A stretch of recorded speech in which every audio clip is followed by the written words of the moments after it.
Bom dia, tudo bem? Começando mais um Morning Call da Blackbird. Hoje, dia 10 de novembro.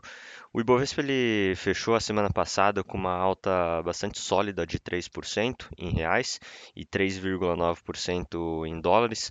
O índice acumula agora 13 pregões consecutivos de valorização, ultrapassando a marca também dos 150 mil pontos e renovando as suas máximas históricas. Falando sobre os destaques da semana passada, o destaque positivo da semana foi Redditor, subindo mais de 9%, depois também da divulgação dos resultados do terceiro trimestre, que vieram acima das expectativas do mercado. E na ponta negativa, Minerva ela recuou, apesar também de apresentar números fortes no trimestre, refletindo potencialmente o tom mais cauteloso da administração durante a teleconferência de resultados, além de um movimento técnico de realização de lucros. Quando a gente fala sobre renda fixa no comparativo semanal, os juros futuros ali, né, fecharam com um movimento de leve abertura ao longo da curva, com exceção ali dos vencimentos de 2029. Esse movimento ele foi reflexo do tom duro da reunião do Copom sobre a necessidade de manter os juros em patamares elevados.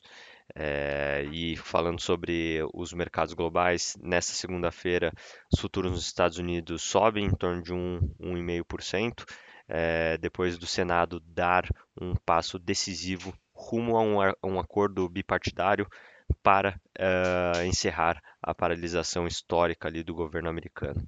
O projeto em debate ele prevê uma reabertura até janeiro e reversão parcial das demissões em massa no setor público, depois de 8 senadores democratas se juntarem à oposição para garantir o mínimo de 60 votos necessário à aprovação.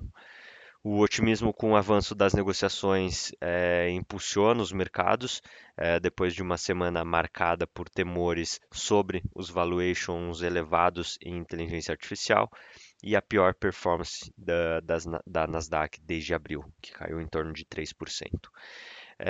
Os investidores eles aguardam ainda os balanços, por exemplo, nessa semana, e também monitoram o impacto econômico da paralisação, que já impediu a divulgação de indicadores como o CPI e também inflação ao produtor.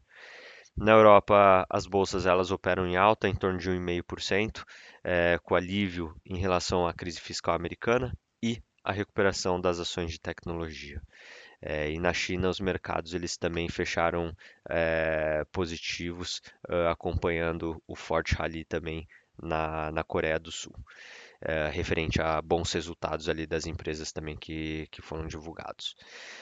Falando sobre o lado de outros índices, o IFIX, o índice de fundos imobiliários, ele encerrou em alta em torno de 0,08%, renovando a sua máxima histórica.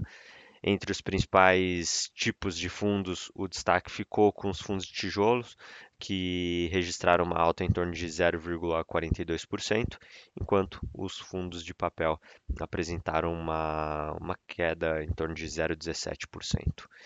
E do lado econômico, nos Estados Unidos, como comentado, o Senado ele registrou avanço significativo nas negociações para encerrar a mais longa paralisação do governo da história, depois de aprovar por 60 votos a 40 uma proposta que garante financiamento até 30 de janeiro de 2026.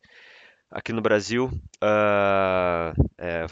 saiu o relatório ali macro mensal de novembro, onde foi reduzido a projeção ali do IPCA de 2025, da estimativa da XP, de 4,6% para 4,5%.